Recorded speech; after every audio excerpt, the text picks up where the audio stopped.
What's going on, everyone? Welcome back to another episode of the Lift Heavy Run Fast podcast. I'm your host, Hybrid Coach Mike, and today we're going to be talking about the interference effect and why it doesn't matter that much. This is episode 4. If you guys haven't listened to the other 3 episodes, please do. Bringing out these episodes weekly at the moment, so hopefully you're getting something out of it. And if you are, make sure you do all that YouTube or wherever you're watching that, listening or watching this stuff.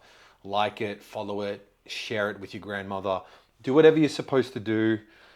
I greatly appreciate your support if you're someone that's listening to this. So anyway, let's get into it. For those that don't know, if you haven't heard of the term in hybrid training of the interference effect or why people have spoken about it, long story short, it's the idea that combining endurance and strength training in the same program may reduce adaptations of one or both. And there's a couple of reasons for that. Basically because the 2 types of training, strength training and endurance training, physiologically opposing energy systems, therefore cannot work at the same time. Therefore, you cannot grow and get stronger, or you cannot improve your cardiovascular capacity because you're doing both things. Now, this is based on research that was done a long time ago. In the 1980s, this research was done by Hickson and colleagues. I've got research, that's right, I've been doing my research. I'm not going to nerd out and give you all the details, but long story short, this particular study was done in the 80s. There were a couple groups. One group was doing both cardio and strength training. I think they were doing up to 11 sessions a week, basically. So 5 strength training sessions and 6 cardio sessions. There was a strength training only group and there was a control group. Long story short, the group that gained the most strength and the most muscle was the strength training only group. Now, after that, it was believed that due to the concurrent training of doing more than one type of training style, it could be because of the pathways that go on in the body. So long story short, endurance exercise activates a pathway called AMPK, and the muscle growth pathway is one called mTOR. I will never probably say those 2 things again, so don't worry. But for anyone that's listening to that is into the science, look those up if you do want to dive a little bit more into the physiology behind it. You can understand a little bit more behind those. But anyway, for everyone else, basically the strength training only group was the one that gained the most muscle and then also gained the most strength. Now, there's plenty of issues with this study. The duration of the study was 10 weeks. Most of the people were pretty much untrained. I'm pretty sure everyone was untrained. The concurrent group, the group that did both cardio and weights, was doing up to 11 sessions a week, which is a fair bit of training, particularly if you're not trained, which is ridiculous. It didn't really control anyone's diet, previous exercise history, all that kind of stuff. There were a lot of issues with this study, but basically because of all of this data that they found, which mind you, for its time was probably quite good research for its time. Keep in mind, in the 80s, there probably wasn't a whole lot of sports science research coming out. A lot of the countries that were doing sports science research were often keeping that research to themselves in the case of the Olympics and all that stuff. So a lot of the research maybe wasn't as public, so people didn't really know that much about it. Even today, sports science research isn't exactly a big deal in, I would say, the world of research if you're looking at funding and all that kind of stuff. There's far more important things that people tend to put money towards. But needless to say, there are plenty of unis and all that kind of stuff, or even private sports teams and stuff that will get some research done and all that kind of stuff.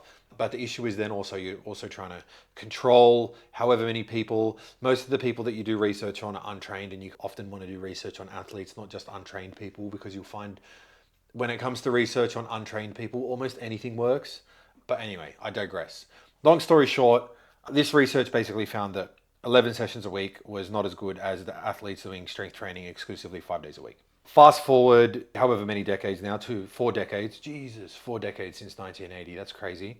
And there's some things that people can have realized now and more apparent that are way more obvious now, I would say. It's probably not a matter of interference. It's probably a matter of poor recovery as well as load management, if anything. Okay. If you look at the best athletes in the world, right? And I'm saying some rugby league players, NFL guys, even soccer players, they're all doing some form of strength training. Basketball, NBA guys, some kind of strength training and endurance training.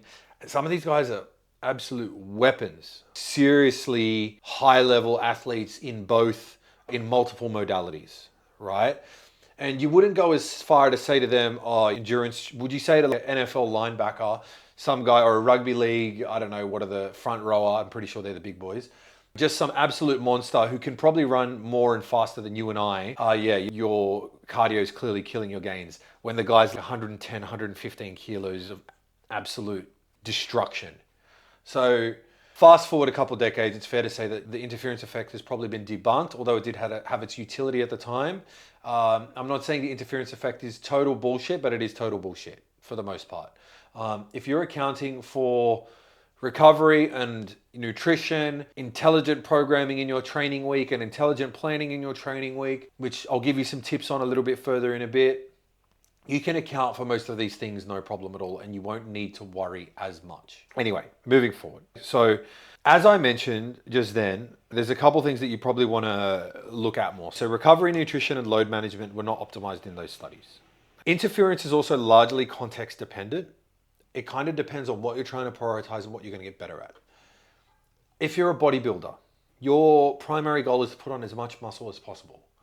It doesn't make sense to try and train for a marathon at the same time and expect you're going to gain more muscle than the guy that is just doing the one thing. You're doing two different sports that have two different recovery demands. If you're trying to be as big as possible, if you're a bodybuilder, you were trying to be, particularly if you're trying to be an elite level bodybuilder, you're trying to be in the top 0.5% in size or muscle mass of the population. You probably wouldn't want to be running that much because it's going to ruin your ability to recover for your gym sessions, which are the main priority, your main sport. You're going to be using the nutrients and food that you would be using to recover and build muscle for that main sport. And it just doesn't make a whole lot of sense. Why would you go and do that? If your goal is to just be a hybrid athlete and be jacked for sure, which is probably like many of you here, no problem. You can still be more jacked and bigger than, I would say, 99% of the population. But don't go and compare yourself to someone that is just doing bodybuilding and probably, arguably, maybe taking steroids and stuff. But that's another point. Now, on the flip side, if you're a high-level endurance athlete training for a marathon, right, or any kind of endurance event, it doesn't make sense to then go and train like a bodybuilder either, because it's also going to impede your recovery demands. It's going to take away your energy from your main sport. And it's just going to make your life so much harder. It probably can be done, but the best runners in the world aren't going and doing 5x10 squats followed by 4x10 leg extensions, leg curls, and hack squats the day after they run 30, 40 Ks and then got to run again later that day or run again the next day and the day after that. Again, it doesn't make sense. Now, if you're trying to get good at one sport in particular, put more of your eggs towards that one sport. But if you're happy to be a hybrid, you got to accept the fact that you're going to do both. You're probably not going to be, I would say, world-class Olympic level at both, although you may be very, very, very good, extremely good. I've seen some jacked runners that can run sub 4-minute 3:30 pace, which I don't know what percentile that would put you in, but you're faster than the vast majority of people. I've seen some fucking jacked dudes run ultra marathons as well, which is already the top 0.01% of the population have done, if not less. So they're just some things to think about. If you want to be the best of the best at any one sport, put more focus into that one sport. But if your goal is to be hybrid, it's not interference. You can still exceed and do exceptionally well at both, but don't compare yourself to someone that is only training to be an endurance runner, and don't compare yourself to someone that is only training to be a power lifter or bodybuilder or something like that. Those people are almost always going to be bigger and fast, or bigger and stronger, and the other ones are almost always going to be faster than you. You can be extremely good at both though. So don't get me wrong and don't get it twisted. And I think as well, a lot of people can improve most of their performance capacity, both in lifting and running or whatever it is they're trying to get better at, by doing a few things. And I'm going to list a few things now. One of them being your body, eating as a sport almost, okay? You need to fuel your body in such a way that you want it to perform the way you need it to. Many people lose muscle when they start hybrid training or when they start running. For example, I trained a lot of lifters that are now progressing into running, wanting to improve their lifestyle a little bit more or their fitness. For me, I started running because I got sick of listening to myself breathe. And I was like 100 and something kilos, 103, 102 kilos. Strong, but unhealthy. My blood pressure was high. I'm like, this isn't for me. So I'm like, I want to do more cardio. Basically started to introduce it, whatever, blah, rest is history. Some of the people I train are the same, although some of them are maybe getting ready for their first half marathon or race or whatever. And they're like, I'm losing muscle, blah, which is losing strength. And I'm like, yes, that may happen a little bit at the start. This may be this may be a topic for another podcast. Generally, when you first begin, you will get a slight decrease in your strength, maybe even a little bit in your muscle, but you'll form a new baseline that you'll then begin building from. Keep in mind, you're not going to build as fast as if you were doing one sport, but you will build from that new baseline and you may get as strong as or further than you were before. I've done it myself. I've deadlifted 300 both as someone that was hardly running, as someone that was running up to 40 Ks a week, 300 kilos that is. And I was slightly lighter when I did it actually the second time around. I was 3 kilos, 4 kilos lighter than when I did it the first time around. And I was way fitter. And on that same day, mind you, I ran 2 Ks in 3 minute 52 pace. Not to toot my own horn here, but just giving you context that you will form a new baseline and then you will improve again as long as you're consistent. Although the improvements, albeit maybe slow. The main thing is you want to make sure you eat like it's a sport. You need to fuel your body in such a way you're accounting for the fact that you're probably using a little bit more energy. Your recovery demands may be higher. You may need to focus on getting a little bit more sleep, getting a little bit more rest. You may need to focus on getting that extra protein, timing the carbs around your training sessions so you feel more fueled during those sessions. Just little things like that when you're doing this kind of training, because the demands overall in the body are higher. The little 1% things add up a little bit more, I believe, than if you were doing one sport alone. I also believe that the quality of the food you eat matters as well. So don't just go in and just start eating Maccas every day because you think you're burning more calories after a run. I think where you're getting the food from does make a big difference as well. Overall, not just on your performance, but on recovery, how you feel, and all that other stuff in between. The other thing I think, is that a lot of people or a lot of athletes don't progressively overload intelligently. Now, many hybrids will try to push both modalities to max effort simultaneously, which is maybe doable in the beginning, but unrealistic over a long period of time. When you begin to train hybrid, you're going to need to, one, deload a little bit more frequently, I believe, for best results. If you don't know what a deload is, listen to my last episode. I think it was episode 3 or episode 2. Episode 3, listen to that. You do need to deload a little bit more frequently just because you're pushing your body so much more and demanding so much more of it. And keep in mind, you don't need to deload both your running and lifting at the same time. You can alternate that or work that out as to what best suits you. Or if in doubt, get a coach like me. But anyway, that's another story. You don't need to push both simultaneously. So to give you context, for me right now in my training, I deadlift quite regularly over 220 kilos most of the time in training. I'm squatting usually over 180 kilos plus in training almost all the time. And I'm running almost all the time. Right now, I'm actually training for 2 races that I have coming up in the next 3 weeks. This week, I think I'm going to clock close to 60 kilometers in total running this week. Now, it's unrealistic of me to think that I'm going to squat a PB this week, and that's not the goal. The weeks I run really hard, I generally pull my lifting down a little bit. And then the weeks that I pull my lifting down a little bit, my running down a little bit, I'll push my lifting a little bit more. And then you can also do other things with your load management on your lifting or running. In the context of lifting, you can manage your load a little bit more. Maybe you want to alternate the weeks you squat and deadlift heavy, or alternate the weeks that you do your heavy lower body sessions. Move your heavy lower body sessions as far away from your hardest runs in the week. Things like that. Smarter planning can go a long way, and they can negate many of these quote unquote interference or issues that hybrids face, both in terms of being able to push in the gym, being able to recover. When you can't push in the gym, it then can inhibit your performance, therefore inhibiting your strength and muscle growth, those kind of things. If you plan your week a little bit better, you can avoid that cascade of events from happening later down the track.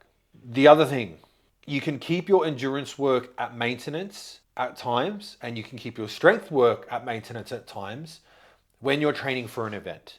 So for me, I have races coming up right now. I would say my strength work is at maintenance for the most part. I know I'm not getting a PB in the next 3-4 weeks.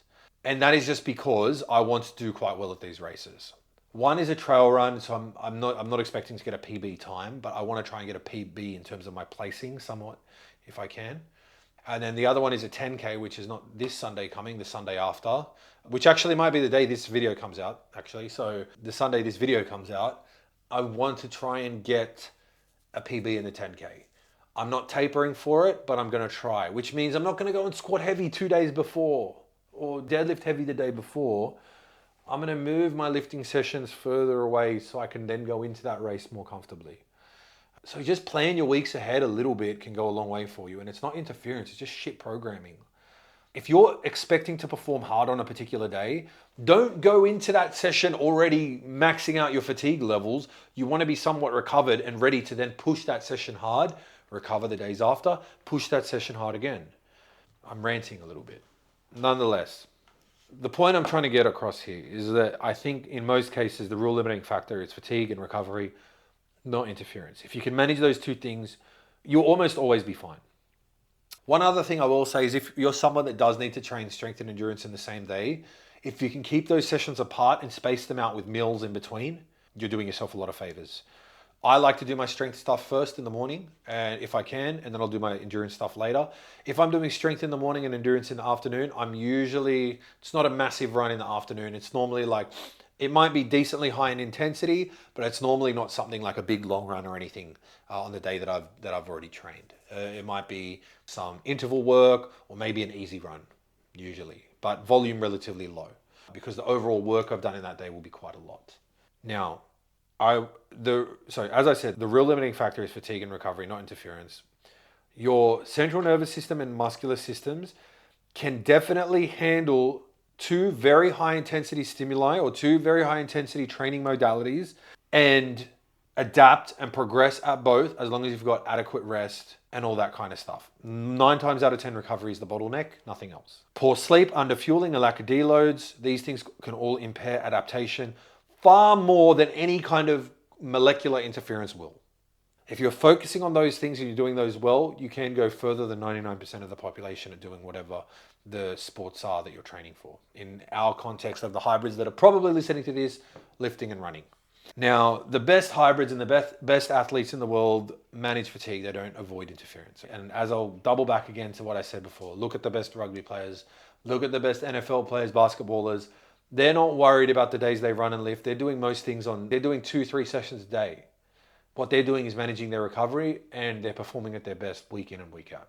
If you're a beginner, some very basic programming principles will work for you. Increase everything slowly. You don't need to do double sessions. Have a day that you run. Alternate those things slowly and comfortably. You don't need to train like you're training for your 10th Ironman World Championship or anything like that. You just need to progress things slowly and you'll normally be fine. Yes, it may feel like you're getting some form of interference in the beginning because you might feel a little bit more fatigued and maybe your recovery isn't as good. But like I said before, you'll find a new baseline and then you'll begin building off that. And if you eat enough and do all the other stuff that I've mentioned 100 times in this video, you'll also be fine. Anyway, I think I've gotten my point across. Long story short, thanks for listening. Comment, subscribe if you're watching this on YouTube. Do the same thing if you're on Spotify or wherever, but also follow it, whatever. Share, give me 5 stars. Lift Heavy, Run Fast. Programs available for download now. I've got the Lift Heavy, Run Fast programs available for download. Visit me on Instagram at HybridCoachMike and go to my Shopify. It's in my link in bio and you will be able to download the program. If you're watching this on YouTube, click below. I'll see you guys next time. Thanks.